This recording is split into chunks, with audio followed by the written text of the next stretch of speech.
deixar aqui uma saudação no livro de Êxodo, capítulo 14, aqui no verso 15, que diz assim: Êxodo 14, para ficar mais claro. O Senhor pelejará por vós, e vós calarei. Então disse o Senhor a Moisés: por que chamas a mim? Dize ao filho de Israel que marche. E tu levanta a tua vara e estende a tua mão sobre o mar e fenda-a, para que o filho de Israel passe pelo meio do mar em seco. Essa saudação que aqui eu vou deixar ainda eu creio que é de amanhã, não sei. É algo interessante, mostrando da fidelidade do Senhor. E já aproveitando o momento, né, que estamos passando essa pandemia de coronavírus, eu entendo, até como por aqui nos estados, eu entendo assim pelo pouco entendimento, que aí não é nada de uma ação maligna, mas eu entendo como uma ação de Deus para que o povo entenda que Deus é Deus. Mas qual o povo? Não é só o povo que não é ímpio, mas para nós mesmos, povo de Deus, que estamos dormindo. É como falou o pastor Jean Kleber, que isso é o ar de Deus, é o primeiro ar de Deus. Para o quê? Para o povo despertar. É tão provável que já apareceu todos os tipos de vírus mais difícil, e se houve uma medicação e resolveu, mas essa até agora não se conseguiu encontrar. O que é que tem a ver uma coisa com a outra? O interessante é que quando Deus levanta Moisés como libertador para libertar o povo de Israel, já fazia 430 anos que o povo estava escravo. Mas por que o povo estava escravo? Porque Deus não estava vendo. Deus estava vendo, sim. Mas Deus, por mais que Deus esteja vendo, a gente está passando por alguma situação, Deus quer ver a gente fazer igual ele falou a Jeremias. Deus quer que a gente clame. Não é só porque eu estou passando por uma tempestade que Deus está vendo e Ele vai me ajudar. Não.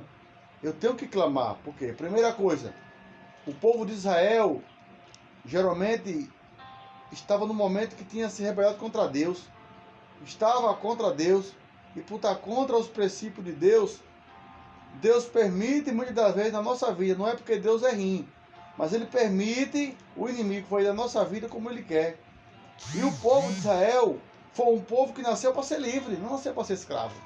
Mas ele estava sendo escravo de Faraó, escravo mesmo ali, passando por várias humilhações, por vários subjugos de trabalho, de fadiga, 430 anos. Mas veja que no momento que o povo entende que a sua solução seria Deus, a Bíblia diz que Deus lá do céu se compadeceu e levanta Moisés para ser aquele homem que ia representar Deus. E o interessante é que no meio dessa saída, né, que êxodo significa saída, que Deus tira o povo do Egito, que promete. O interessante, pastor Messias, é que o caminho que eles iam era caminho de 3 dias só. Não era muito mais do que isso, não era para passar nem 40 dias, era 3 poucos dias, 3, 5 dias. Mas o interessante é que o próprio Deus, Ele disse: não vou botar por esse caminho aqui não. O próprio Deus botou por um caminho mais longo e que rodeasse o Mar Vermelho. Porque se talvez botasse pelo caminho mais perto, o povo, quando viesse as provas, o povo ia voltar para o Egito.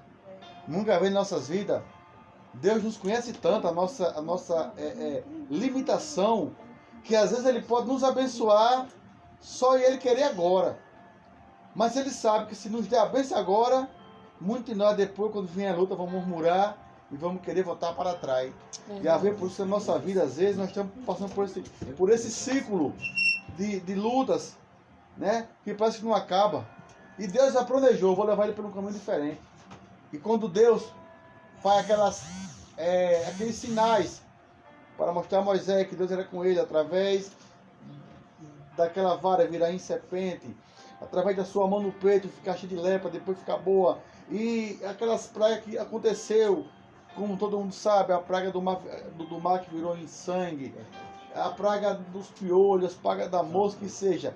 Mas o interessante é que Deus, em meio a isso, a Bíblia diz que Deus geralmente endurecia o coração de Faraó. Mas qual era o objetivo de Deus endurecer?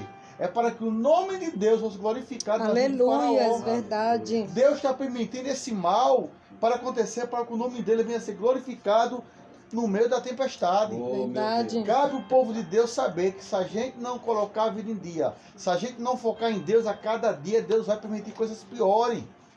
Se for possível, Deus vai fazer igual fez lá em Mateus, onde aquela mulher teve aquela matança, ou seja, teve ali aquelas pragas.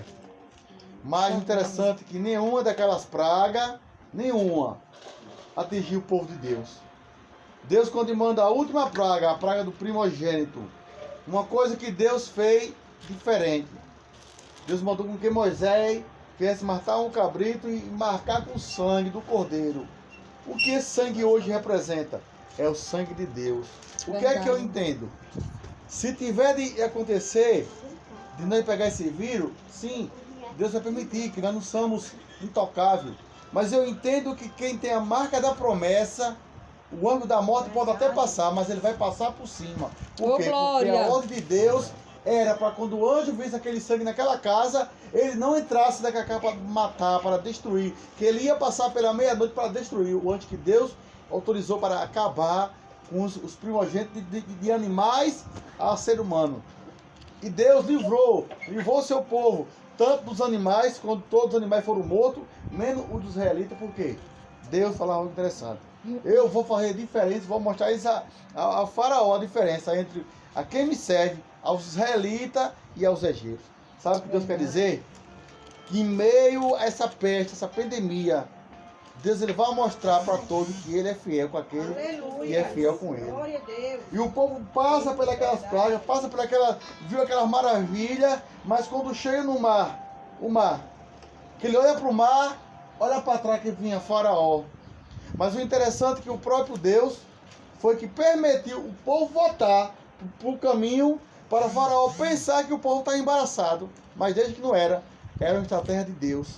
Sabe, irmão? E se Deus falou que vai fazer, ele vai fazer e acabou-se. Oh, glória, verdade. Se Deus falou que nós vamos passar pela tempestade e nós vamos passar pé enxuto, vai passar. Porque quem vai fazer não é eu. Quem vai fazer não é você, é Deus.